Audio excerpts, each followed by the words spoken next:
the mat. So excited to be with you here again on a Sunday morning. So I'm going to give this a little bit of time. Obviously, it takes people some time to get on. So chat a little bit. We wait for everybody to join our group. So yes, it's our second week of quarantine here in Vancouver.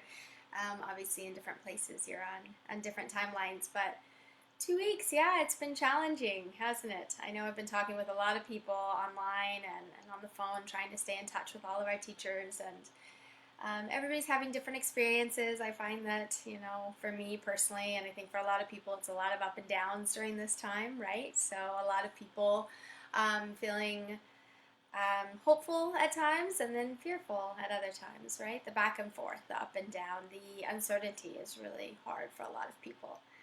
So welcome everyone. I see that we've got some people joining us. I'm so excited. I'll go ahead and get started since we've got a good amount now. So hi again. If you don't know me, if I don't know you, my name's Christina. I'm the National Training Director for Oxygen Yoga and Fitness. And I'm doing a series every Sunday morning, 10 a.m. Pacific Standard Time. We're here on the West Coast in Vancouver. So 10 a.m. our time. And we're going to be doing this every Sunday for the time being, for the foreseeable future, until we reopen our studios. So the idea behind this series is a time to chit-chat. Hi from Regina. Welcome to see you. So nice to see you. Hi, Hadis. Hi, Darshini and Jenna. Hi, everyone. So excited to see you all pop on. So the idea behind this series, we're calling it Beyond the Mat. And the hope is to have some discussion around yoga philosophy and around some of the deeper aspects of yoga and how we can bring that off the mat and into our world. So yoga is much more than the physical practice. The physical practice is just one of the 8 limbs. So bringing this philosophy into our lives can have so many benefits and be so helpful. I know it has been for me. So hi everyone. So it's been really helpful for me to bring in the yoga philosophy and use that off the mat. And I've found so much peace and joy and contentment using these philosophies and these practices. So this is an opportunity for me to share these with you, especially right now with everything that we're going through. There's obviously a lot of fear, a lot of uncertainty going on right now. I'm just going to open this for a minute. I feel like I need a little more light. All right, how's that? A little more light in our life right now. What's going on? Okay, so yes, today's topic is how to turn fear into hope. And any questions, please write them in the comments. I will watch the comments and respond to those as best as I can. So let's start chatting a little bit about it. Let's talk about fear. So who's feeling fear right now? I know I am, right? I'm feeling fear over my studios, my 2 babies, my businesses. They're not open right now, and what's going to happen with that? I'm feeling fear over all of the beautiful souls that work at my 2 studios, and I feel responsible for them, and I feel saddened that they depend on these studios for their livelihood, and that brings up a lot of fear for me and a lot of emotion. I feel fear for the world as we know it, right? What's going to happen? What's going to come out of this? What's our new normal going to be like? When is the end? Is there an end in sight? Is it going to go back to that? There's fear around that, of course.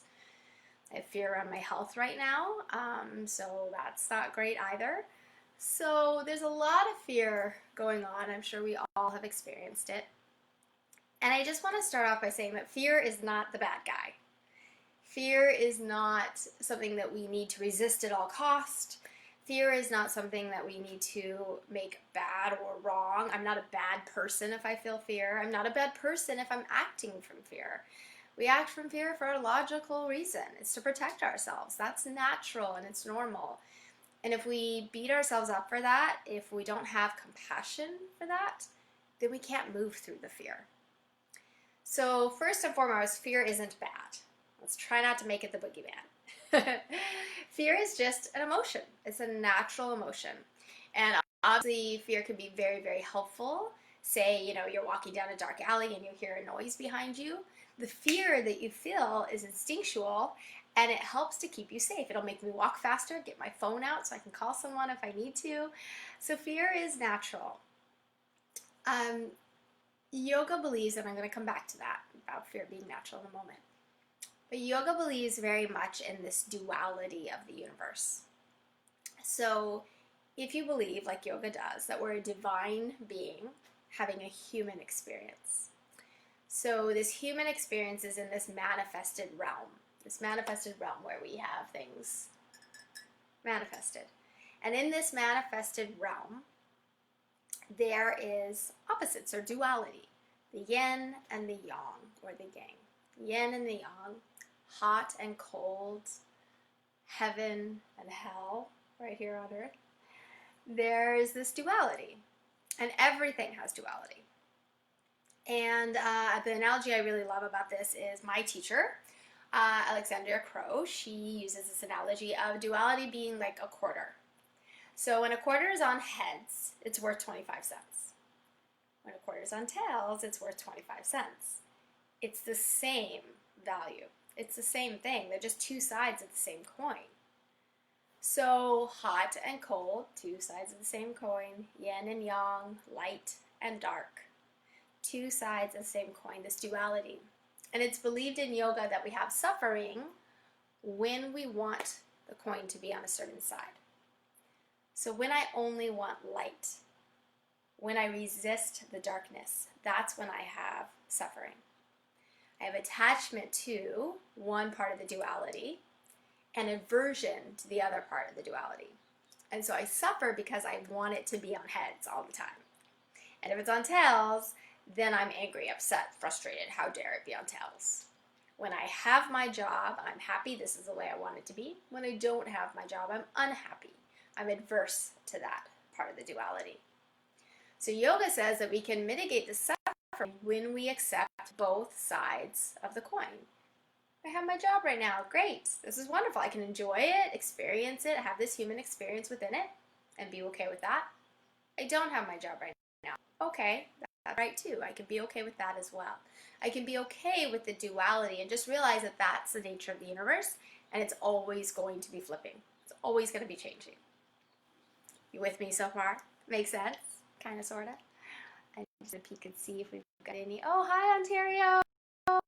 Everyone. I'm so excited to see you all. Hi, Valerie, Mammy. So this duality.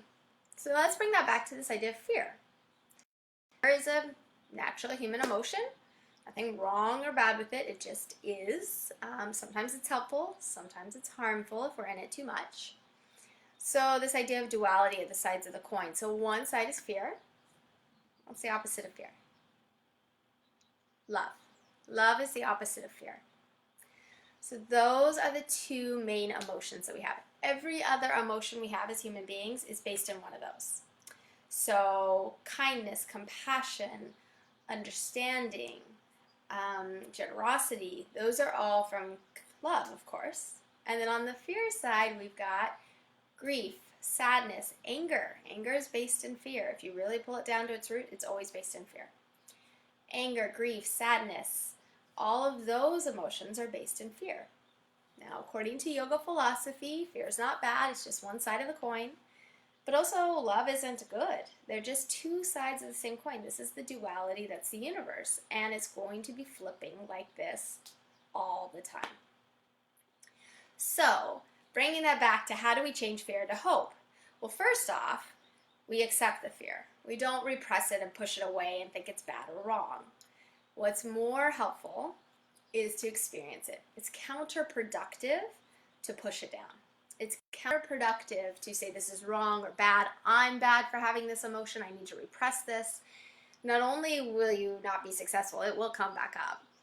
But also yoga believes that if we repress emotion, that leads to sickness and illness in the body.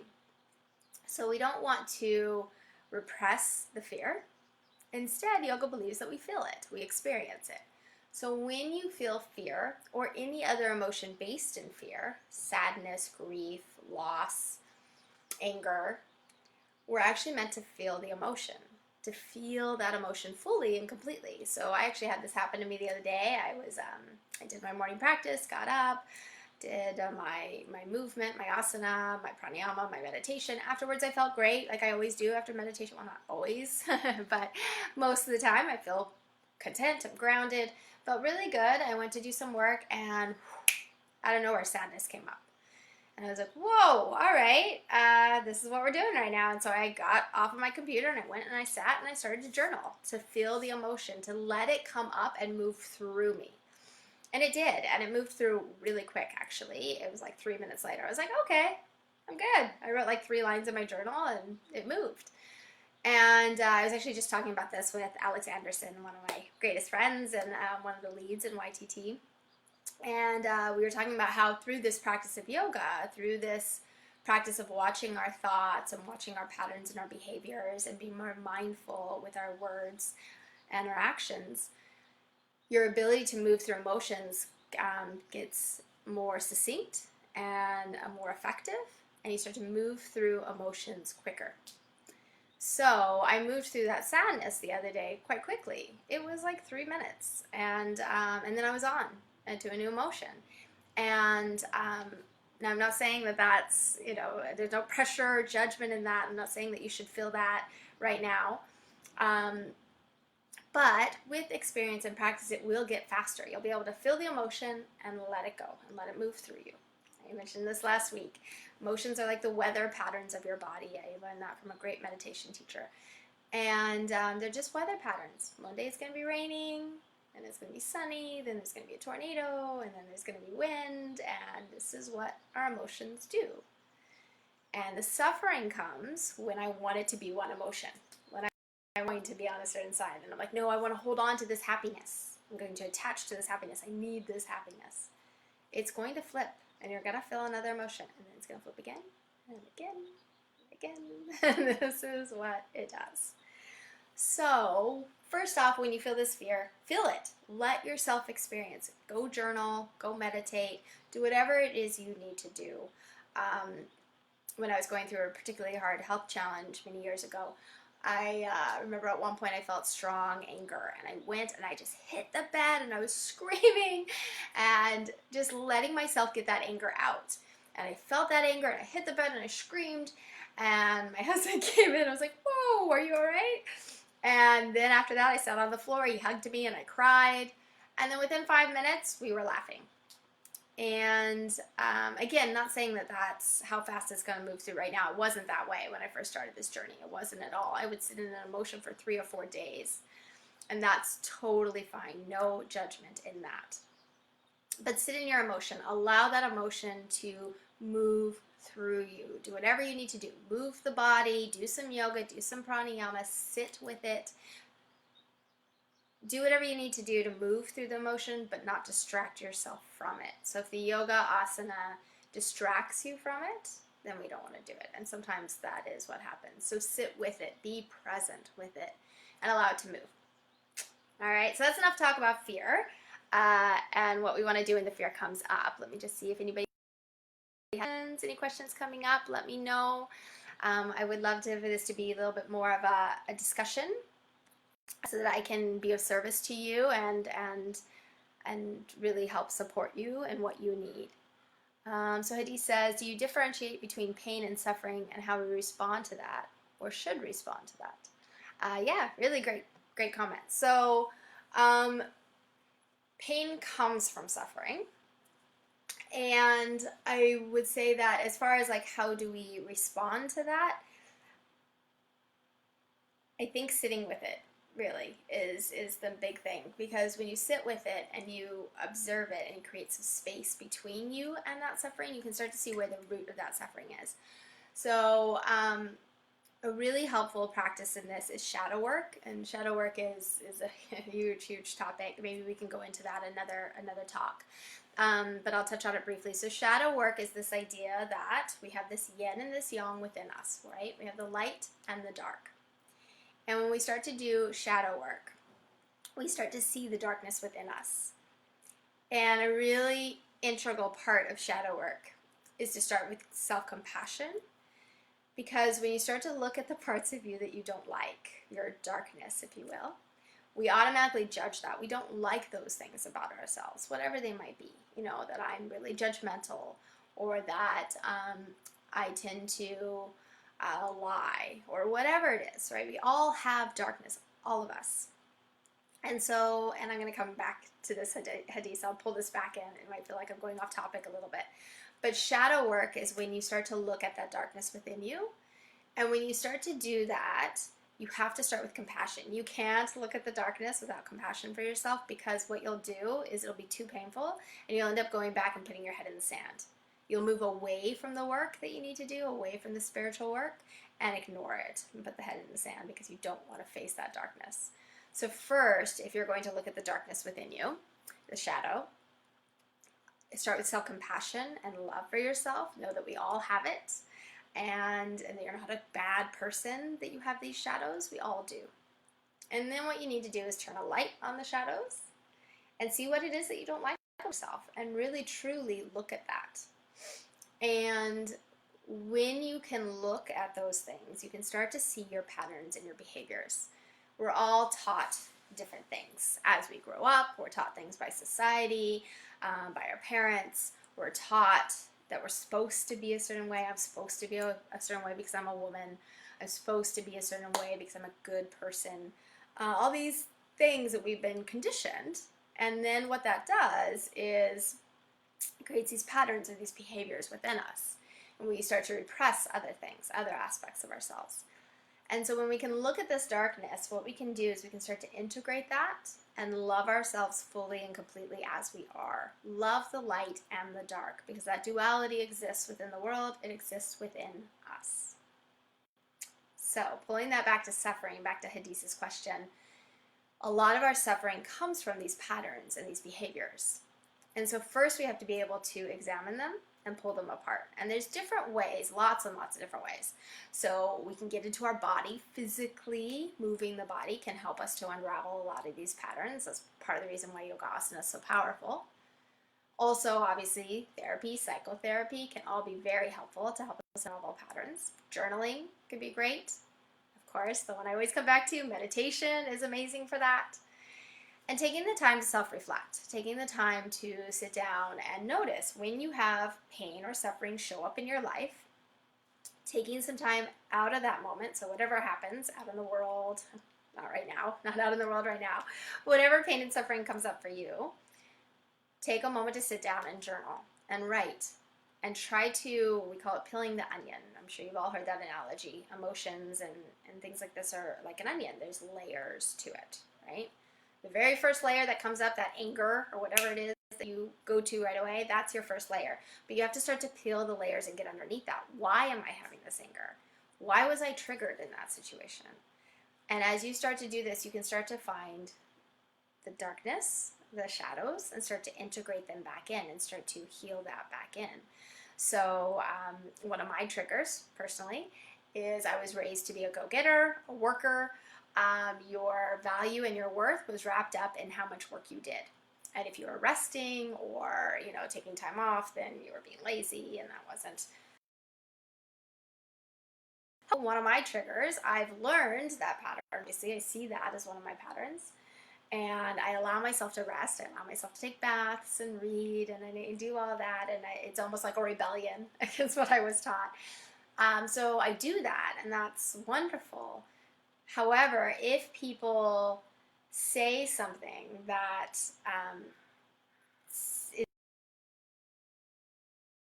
isn't hard enough, or they don't value my work, they're triggered, and that starts to play. And that dark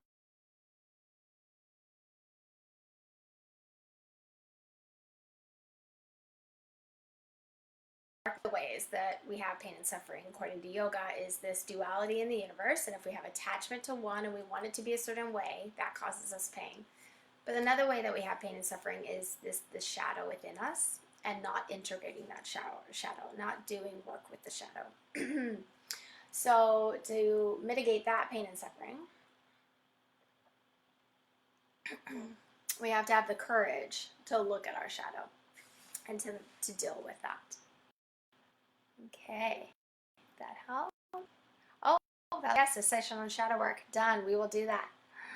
Deanna says, pain is inevitable. Suffering is optional, I think. Pain comes from the events that will happen in your life and are outside of your control. Suffering comes from how we see and interpret the painful event. We can see it as something bad, unfair, or horrible, or we can see it as a lesson, an opportunity, to grow, a blessing, etc. Yeah, beautiful, Deanna. Very, very wise words. Yeah. Awesome. Okay, so at that junction, I would love to start to talk about the opposite. So we've talked a lot about fear, pain, suffering, which is, again, inevitable. It's going to happen in our life. However, if we get stuck in it too long, so from a physical standpoint, if we get stuck in fear too long, we're in our sympathetic nervous system, or fight or flight, which represses our immune system. Also depresses a lot of other functionings in our body, so it depresses our ability to digest our food, to eliminate toxins, our fertility. So from a physical standpoint, sticking in fear for too long is not productive. From a mental and emotional standpoint, it's draining of our energy, of our prana, of our life force. And the other powerful part of this is that when you're in fear, you lose your power. Yes, you lose your power. When we can flip over into love, when we can connect to divine spirit, when we can connect to who we really are, we're in the seat of power. We're in the seat where we can manifest, and we're in the seat where miracles start to happen. We're connected to source in this place of love. So if we find that we're in fear too much, or our thoughts, our words, and actions seem to stem from fear a lot, then switching over into love can be very helpful and very beneficial. That's where we get our power. That's where miracles are going to start to happen, where things will start to change. So a quote I like, I'd like to share with you, Gabrielle Bernstein. She says, presence of fear is your resistance to love.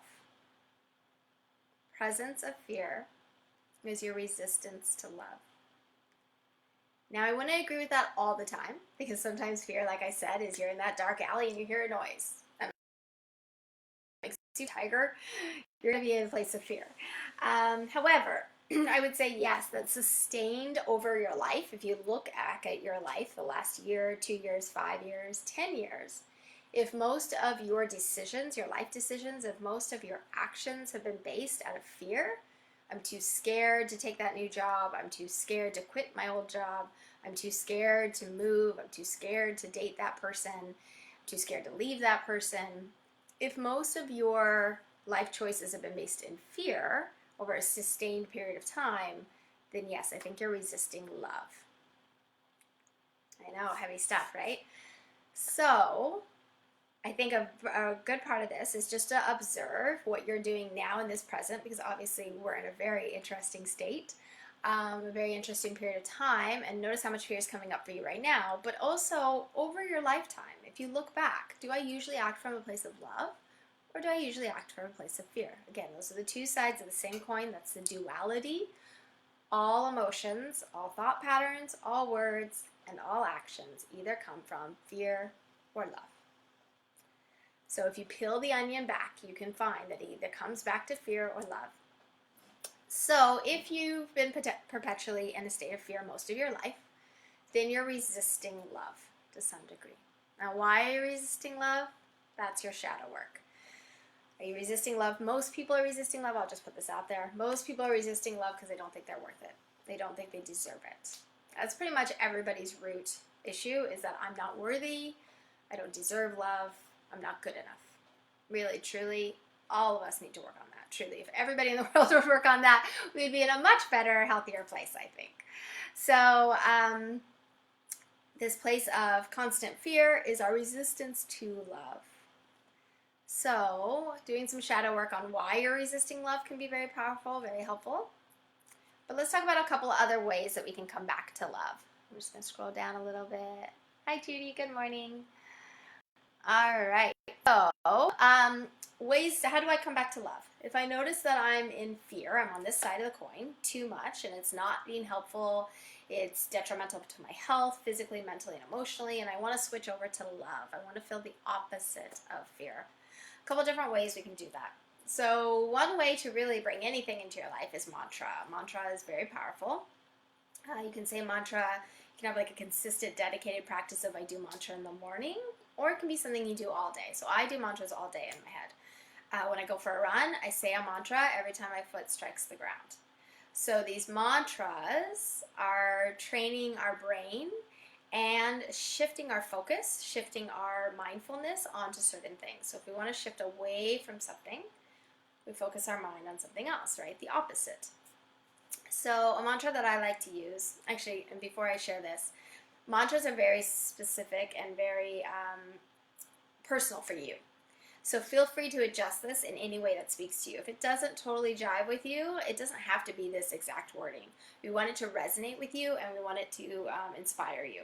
So you can adjust it. But the mantra that I like to use is I focus my attention on the love that is all around me. I focus my attention on the love that is all around me. And again, adjust that as you need to. So you can say, instead of I focus, you can say I notice, I'm aware of the love that is all around me. You can also say I focus on all the love that's within me. I focus on all of the love that I have in my life. I focus on all the love that is in the universe. Any way that speaks to you, feel free to adjust it so that it rolls off your tongue and it kind of sparks you inside, right? That's for that kind of, yes, that's what I want to feel. So, choosing a mantra to bring your focus or your awareness back to love. I choose to focus on the love that is all around me. Excuse me. Or I focus on the love that is all around me. Over and over, all day, as you make your coffee, as you drink your tea. You can say that. So that's one beautiful way to pull us back to love. Another way is through compassion and understanding. So as we discussed, so for those of you joining us a little late, I'll recap a little bit. We've been talking about duality and the opposites in the universe, the yin and the yang, how there's the light and the dark.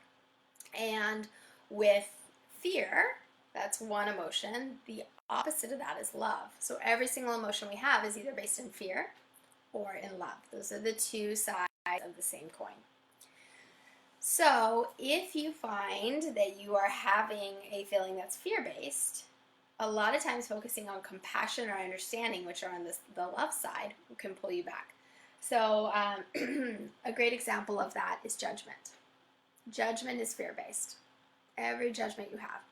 If you are judging yourself, that's based in fear. I'm not good enough. I'm not worthy. If you're judging others, that's based in fear. Again, I'm not worthy. I'm not as good as them. And in particular to what we're going through right now, if you're focused on, excuse me, I don't know what's happening with my voice. If you're focused on judgment of the current situation, judging the world, judging the situation that we find ourselves in, that's based in fear. So judgment of others, judgment of yourself, and judgment of the situation that you're in. That's all based in fear. And so the opposite of that is compassion and understanding. So compassion for yourself, self-love, self-compassion, so important. And then compassion and love for other people, if you're judging other people. And if you're judging the situation, then it's understanding. It's understanding that this is what's happening right now. It's beyond my control, and I surrender to that. So that's another way to come back to love. If you find yourself judging someone, that's based in fear, switch that coin, flip it over, and bring yourself back to compassion and understanding. All right, question. A couple other.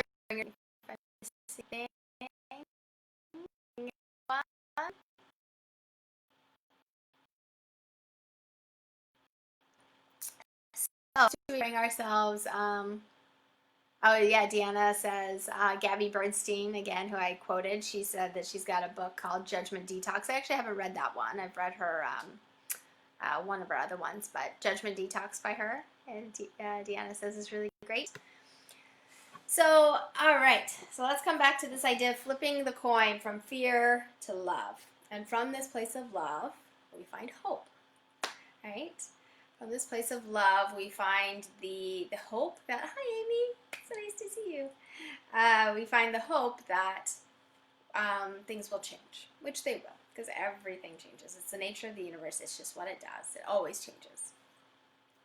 So how do I flip from fear to love, or this place of hope and faith?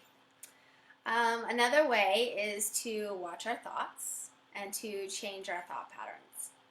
So we talked about this last week, this ability to create a little space between you and your thoughts.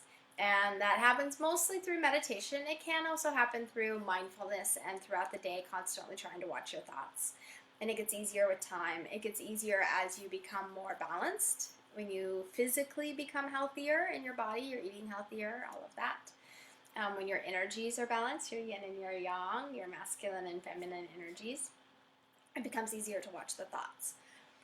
But once you start to be able to have some space between you and your thoughts, and you can see your thought patterns, you can notice what you're thinking, your chitta vrittis, those waves through your mind.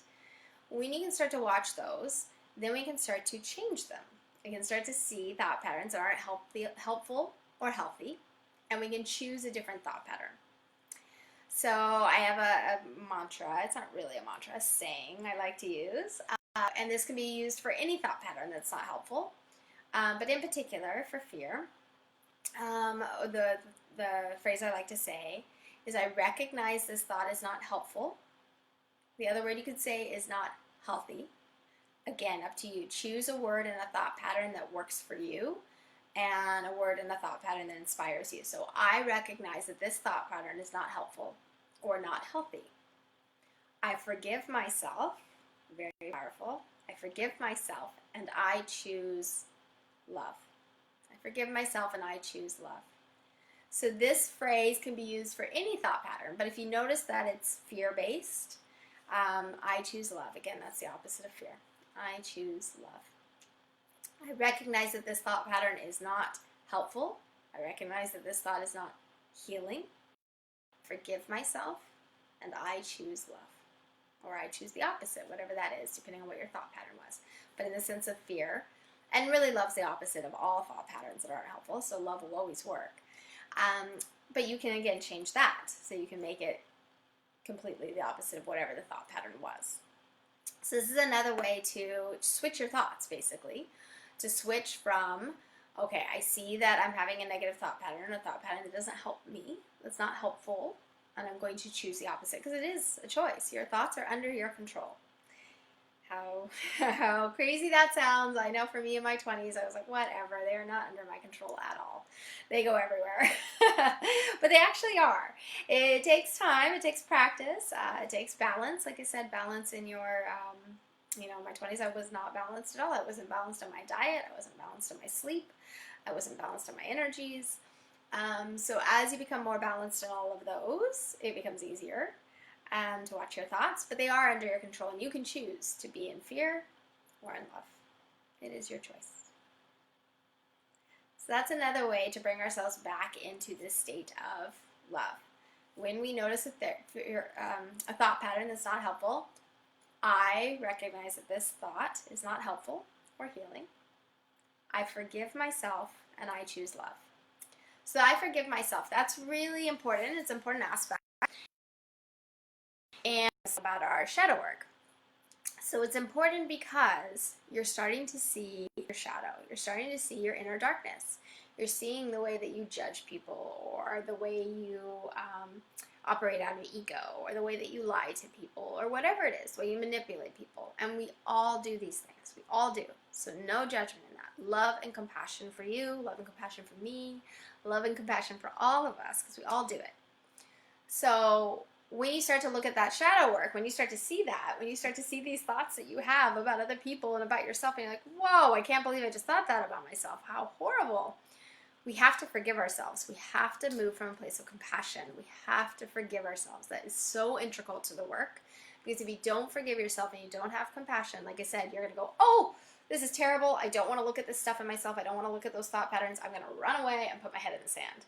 I'm going to stop the whole spiritual practice. I'm not growing. I'm not learning. I'm not doing any of it. Because it's too painful. It's too hard to get. So we have to have compassion first. So I'm going to say that phrase one more time in case you're writing it down. So when you notice a thought pattern that's not helpful, that you want to change, a thought pattern based in fear or anger, sadness or grief or any of those, judgment, then you can say, I recognize that this thought is not helpful. I recognize that this thought is not healthy, either or both. I recognize that this thought is not helpful and healthy. I forgive myself and I choose love. That's it. Choose love. And again, the more we do this, the easier it gets. I'm just going to choose love over and over, over and over. Checking comments here. It's so hard to judge when the world leaders are selfish and harmful, or say selfish things. Yeah, it can be for sure. Definitely. I get it. Judgment is hard.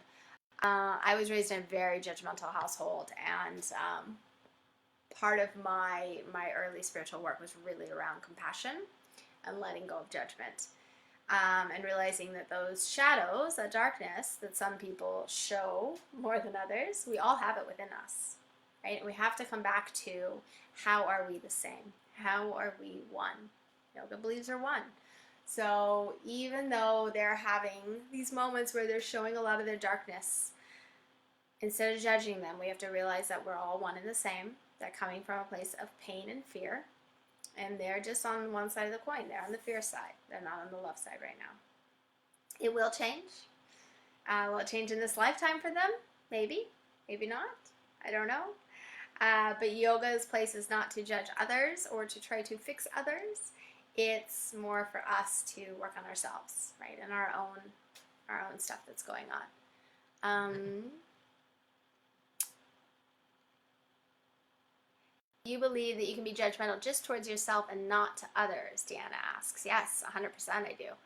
I usually say it's the other way around. I have not heard that.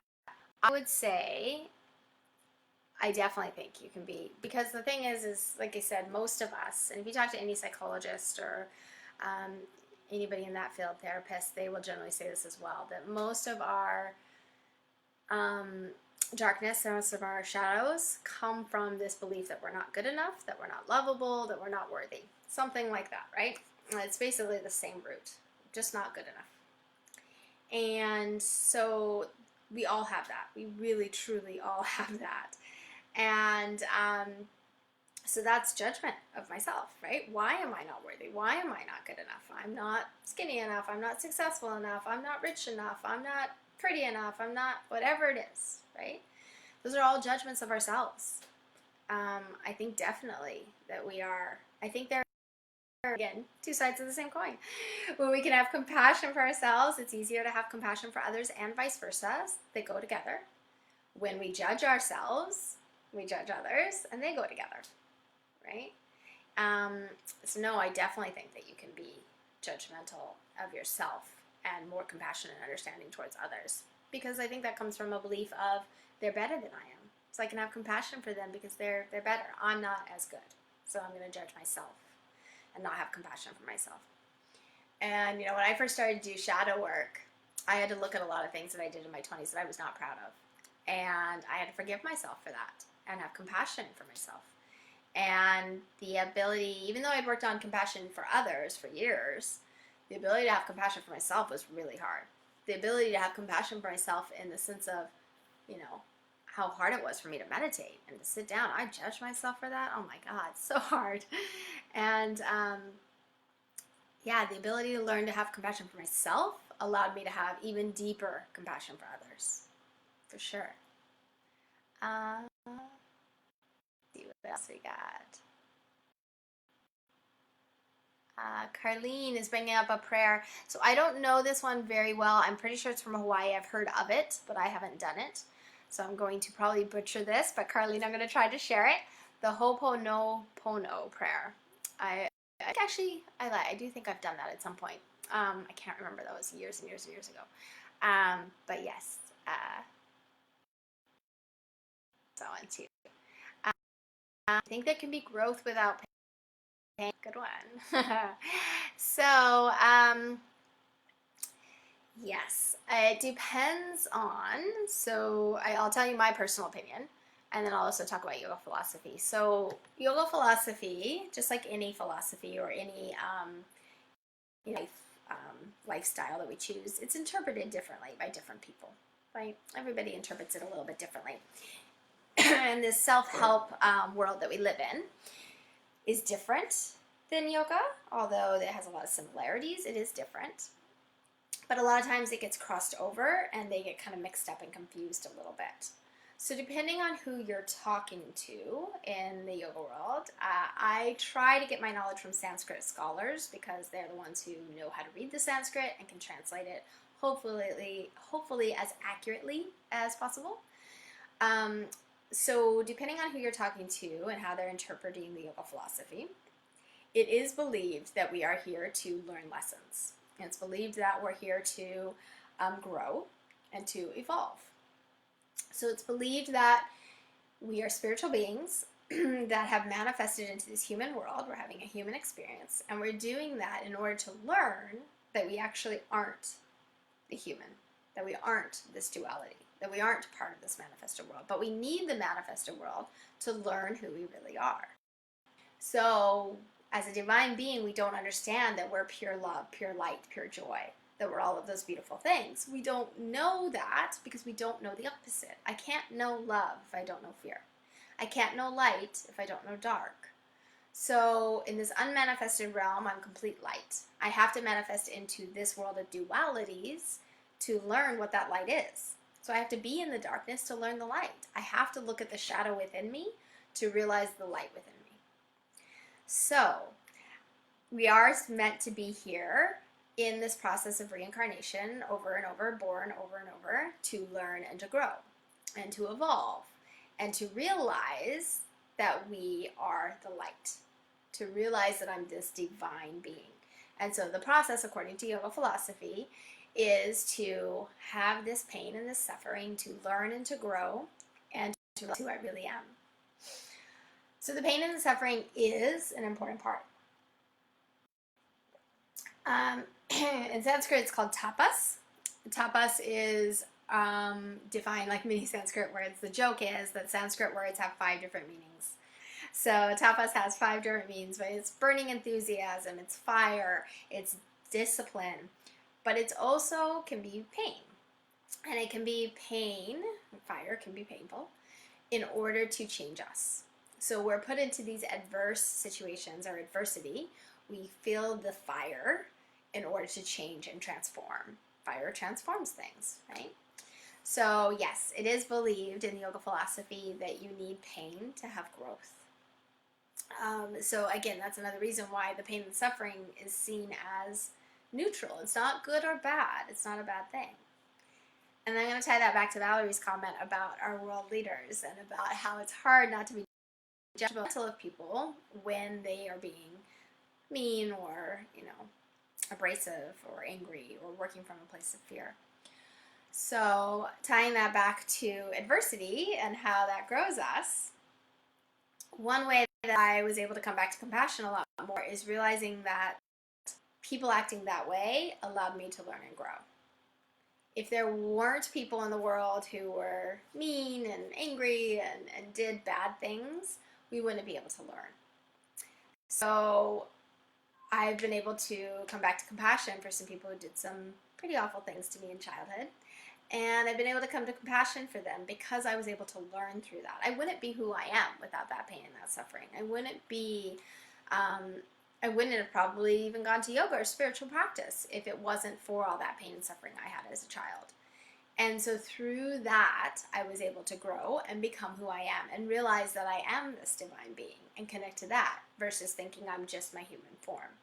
So that pain and suffering helped me to grow and to become who I am. So yes, Deanna, I do think personally that pain is necessary for growth. And yoga philosophy, again, depending on who you talk to, most people would agree with that as well. And it's this evolution of evolving our soul as we're rebirthed in the karmic cycle over and over. Yes.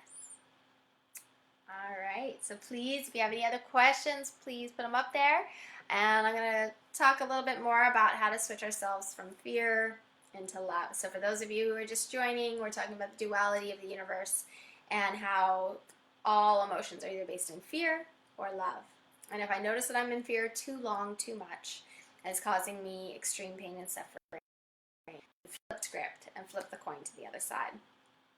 So one of the other ways that we can really flip over from fear is into surrender. So again, two sides of the same coin. We talked about fear and love. We talked about judgment and compassion. The other one is control and surrender. So a lot of times we're in fear because we can't control this situation. I can't control this. I have no idea when my studios are going to open. I can't control the virus, obviously. I can't control what's happening at the hospitals and all of that. And so what we have to do is the opposite, surrender. We have to let go. If I let go and surrender, that will also move me into a place of love. So the reason it moves us into a place of love is because control is on the fear side. I'm going to control everything. I know better. I'm going to figure this out. I can control this and I can make it be what I want it to be. That's fear-based.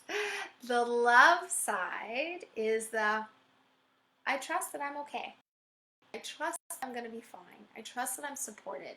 That comes from love. That comes from a place of faith and hope. So how do I come to hope? How do I come to hope? I flip from fear to love, and I surrender into this place of hope. So surrender, big word. Ishvara Pratyahanam is the Sanskrit for it. Surrendering to, and how you see this is totally up to you. Whatever, again, speaks to you, whatever brings you to that sensation of surrender, move with that, right? So for some people, it's I surrender to God. I surrender to somebody outside of myself. Sometimes it's I surrender to the universe. I like the word mystery. I surrender to the mystery of this world that I don't understand. You can surrender to your own inner light, into your own inner wisdom, your intuition. You can surrender to that. So surrendering to something and releasing the control. So ways that we surrender. Don't overplan. Don't overplan. And I know this is a hard one, especially for many of the yogis I know. We like lists, right? We want to schedule everything, make this list. I've got this plan, I've got this is the way it's going to work, this is my life, this is how this is all going to... That all comes from a place of control, right? So plan, yes, but allow yourself to go with the flow. Make lists, for sure, but don't beat yourself up and be so married to the idea that you're going to get that list done. It has to be done a certain way. That's you trying to control. So, an example of that, I do lists. I list every day, my to-do list. And I have a plan of what I'm going to do that day based on my appointments and blah, blah, blah. But a lot of times other things come up. Things come up. And, corporate needs something, my studio needs something, and I have to go with the flow. And it's like, I didn't get to that today. Okay. It is what it is. And that's a very small way of surrendering, but that practice will help you to surrender more. So a way to surrender is don't overplan. Another way that I don't overplan, you guys are going to kill me for this, I don't write out goals. I know that's crazy. I don't do goals. I have goals, definitely, but I don't write them out. They tell you to write out the goals, and these are the tasks, and these are the steps, and I'm not saying there's anything wrong with that, but it's very controlling, and it's very much, I know how to do this. I know what's going to get me there. Surrender is more so, I don't know what's going to get me there. I have goals, and I will tell you what they are. I manifest them in the world by saying them out loud. I tell everybody that Devin and I are buying a second property in another country. When and how that's going to happen? Don't know. Who knows? But I can manifest that and say that into the world and have that goal. Think about it, dream about it, picture it, all of those things, while also surrendering the control of how that's going to happen. So you can have goals without writing them all down and being super controlling about it. So how do we surrender so that we can move into hope, faith, and love more? We surrender by not over-planning every single second of your day and not over-planning and sticking, like I have to stick to this plan. Over-planning that this is going to happen at this day, this is going to happen at this month. Go with the flow a little bit more. Allow it to be what it is. If something pulls you off track, okay, go with that. That's a sign from the universe. It's pulling you off track for a reason. Go that way. Go with it. Allow yourself to go with the flow. Allow yourself to have goals, but without being overly controlling of them. So I have a goal that I'm going to buy another property at some point, but I'm going to go with the flow because the universe will show me the way. It'll take me there. I know that. I have faith in that. So how that's going to work? Yeah, I've got some ideas of maybe it'll be this, maybe I don't know. We'll see, right? So release the control of your goals and instead let faith and hope take it over. So this is what I want. This is my deepest desire. I'm going to let faith and hope take that over. Yes, I'm still going to work on it. Yes, I'll still do what I need to do. I'm not saying don't do the work or don't try, but try from a place of faith.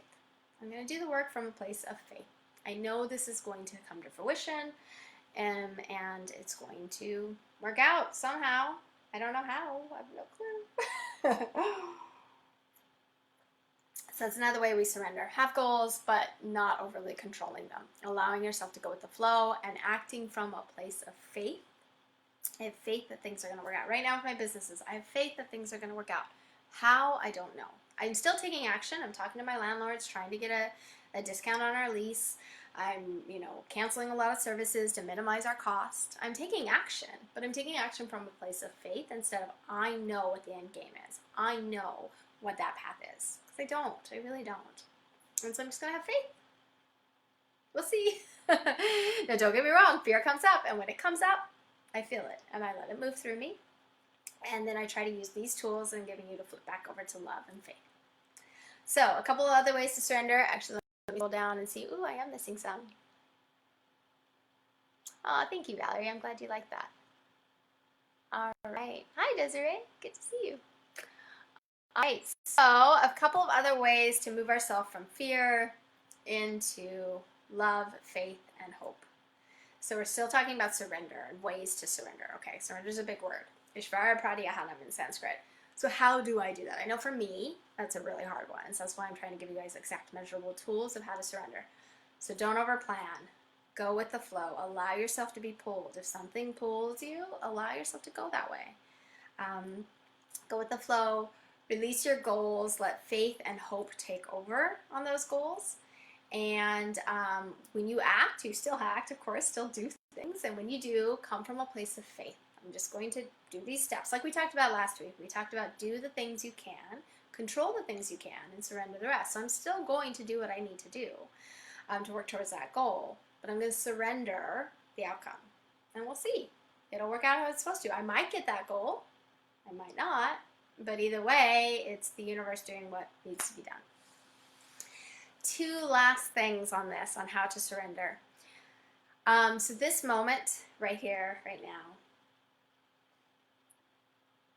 this moment is a miracle. It is. Every single thing about it is a miracle. You are here. You woke up this morning. Your heart is beating. Your lungs are breathing.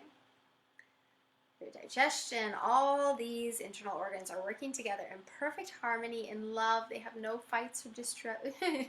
They're not angry at each other. They work together in harmony to keep you breathing and alive.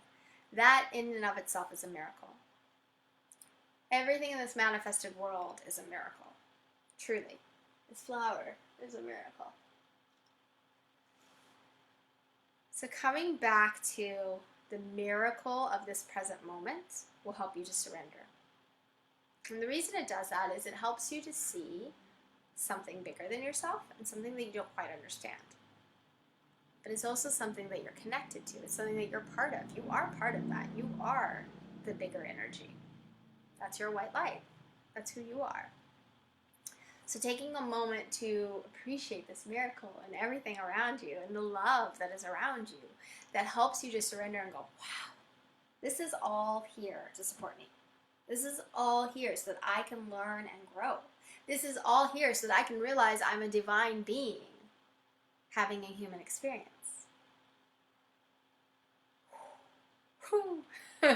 It's powerful. This miracle is amazing. And taking some time to really just breathe that in and realize the power behind that helps us to surrender and go, wow.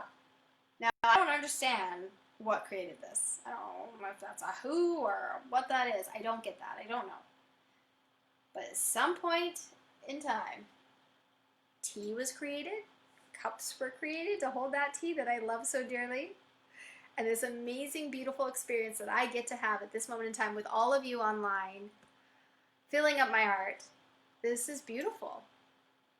And that miracle that is this moment, just this moment, because this moment will never happen again, that miracle will allow you to move into faith and hope and love and move out of the fear. It'll allow you to surrender. It'll help you to surrender, at least to some degree, I think. It helped me. One perspective I'm going, but any other questions, if you have anything, please let me know. So my last little takeaway for this on how to surrender. Being present with the miracle, but also realizing that this miracle, this universe is something that we don't understand. And I can try to understand it. I can try to understand what my life path is. I can try to say this is my dharma. I think I'm meant to do this. And I'm going to take actions towards that. But know that I don't really know. And so something I use to help me surrender a lot is I just say, thy will be done. Thy will be done. And what I mean by that is whatever that is, that mystery, the universe, whatever that is that I don't understand. And again, you can call this whatever you want. You can call it God, whatever word you want to use, that thing. That will be done. That's what's going to happen.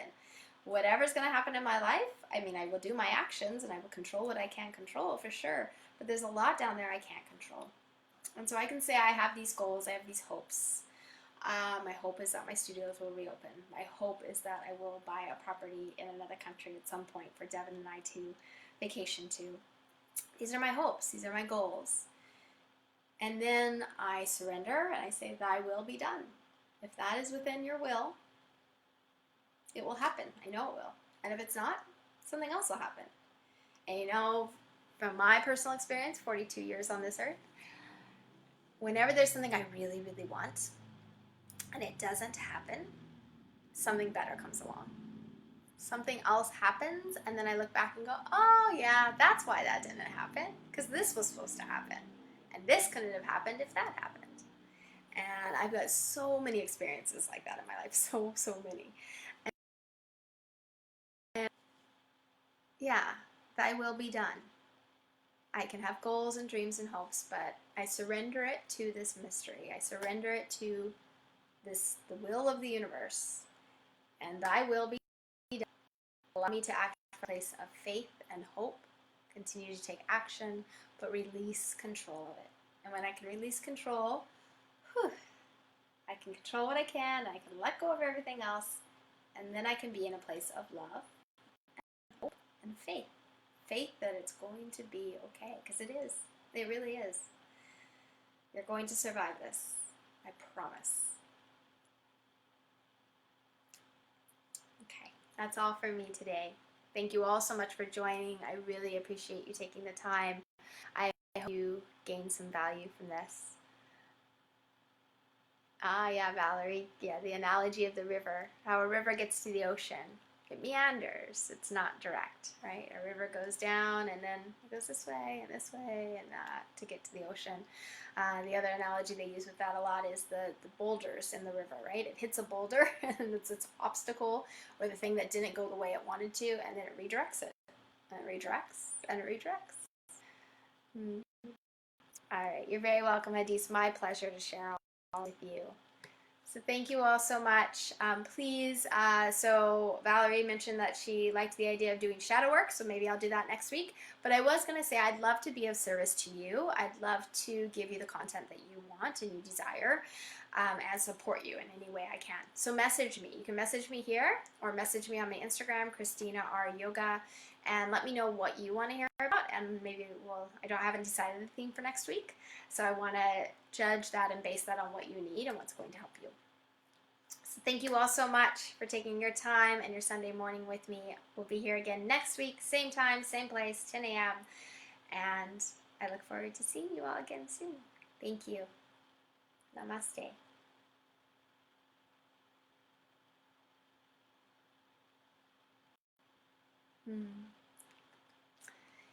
Thank you, everyone.